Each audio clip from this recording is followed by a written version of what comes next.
आइए भक्तों, आज सुनते हैं मंगलवार के दिन सुनी जाने वाली श्री हनुमान जन्म कहानी एवं कथा। तो एक बार बोलिए प्रेम से हनुमान जी की जय। श्री हनुमान जन्म की कहानी। राम भक्त हनुमान बल बुद्धि तथा विद्या के स्वामी है। कहा जाता है कि देवताओं में उन्हें सदैव अजर तथा अमर रहने का वरदान प्रदान किया है। यही कारण है कि कलयुग में भी उनके होने का संकेत कभी न कभी हमें मिलता ही रहता है। इनकी आराधना भगवान शिव के रुद्रा अवतार के रूप में की जाती है।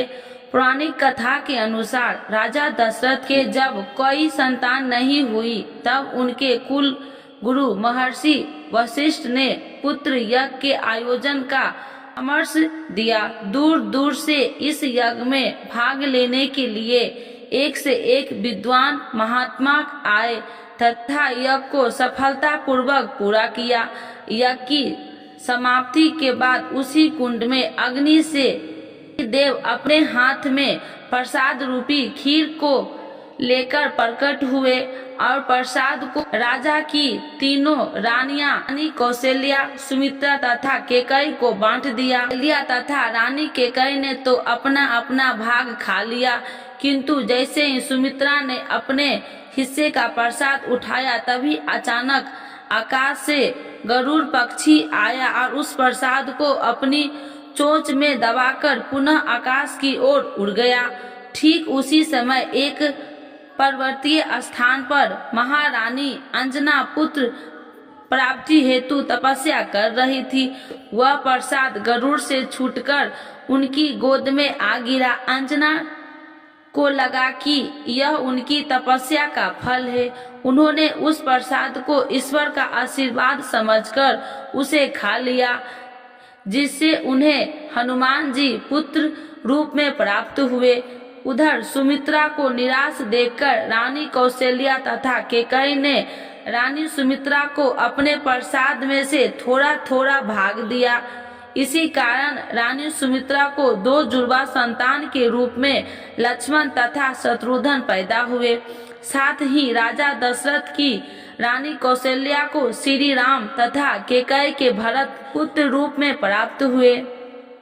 एक अन्य कथा हमें बताती है कि देवताओं के राजा इंद्र ने स्वर्ग लोक में बहुत सी अप्सराएं रहा करती थी।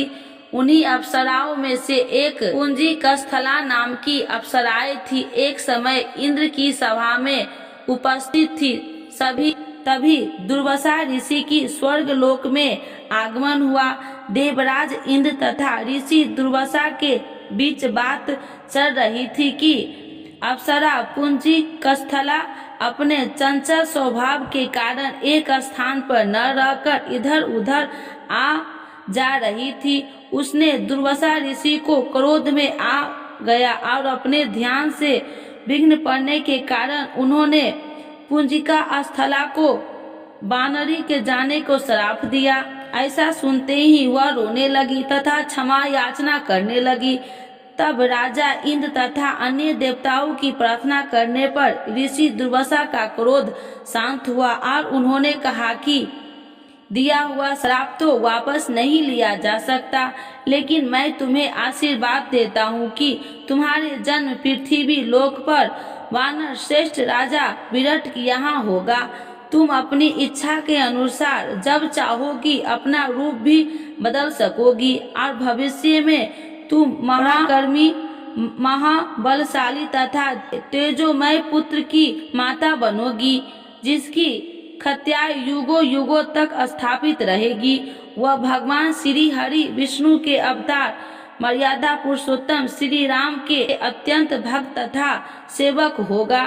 श्री राम जीवन की उसकी बहुत बड़ी भूमिका होगी तथा वह उनके कई कार्यों में सिद्ध होगा। उसी श्राप के परिणाम स्वरूप पुंजी कस्थला का जन्म मृत्यु लोक में राजा विराट के यहाँ पत्नी के गर्भ से हुआ था तथा उनका नाम अंजना रखा गया। अंजना जब विवाह योग्य हो गई तो राजा विराट ने वानर राज केसरी से उनका विवाह करा दिया। जिसके पश्चात श्री हनुमान जी का जन्म हुआ। जिस समय भगवान श्री राम अपना वनवास खत्म करने पुस्तक यान से वापस अयोध्या लौट रहे थे, तब उन्होंने हनुमान जी से माता अंजना के दर्शन की इच्छा प्रकट की। तब सभी माता अंजना के दर्शन को गए तथा श्री राम ने ऐसे तेजस्वी पुत्र को जन्म देने के लिए अंजना माँ की प्रशंसा की। इसी तरह एक कहानी और भी है। समुद्र मंथन की कथा तो आपने सुनी होगी। इस समय अमृत से भरा हुआ कलश समुद्र से निकला तो असुर उसे लेकर भागने लगे। उस समय भगवान विष्णु ने मोहिनी रूप धरकर असुरों को अपने रूप से मोहित करते हुए वह अमृत कलश उनसे प्राप्त कर लिया और देवताओं को अमृत पान करवाया। राहु नामक एक असुर ने धोखे से एक देवता का रूप धारण कर अमृत पी लिया था, लेकिन वह अमृत उसके गले के नीचे उतरने से पहले ही विष्णु जी अपने सुदर्शन चक्र से उसका गला काट दिया। तो वे राहु केवल धर अमर हो गया। कहते हैं कि श्री हरि विष्णु का वह रूप इतना सुंदर था कि भगवान शिव ने जब वह रूप देखा तो वे भी मोहित हो गए और उनका तेज संकलित हो गया। भगवान शिव ने उस तेज को संभाल पाना किसी भी वश में नहीं था। सभी देवता विचार करने लगे कि इस तेज का क्या किया जाए। तभी सभी देवताओं की सलाह मानकर विष्णु जी ने इस तेज को धारण करने की क्षमता प्रदान करते हुए तपस्या कर रही थी अंजना के गर्भ में स्थापित कर दिया, जिससे शिव जी के 11वें रुद्रावतार के रूप में महाबलशाली श्री हनुमान जी का जन्म हुआ।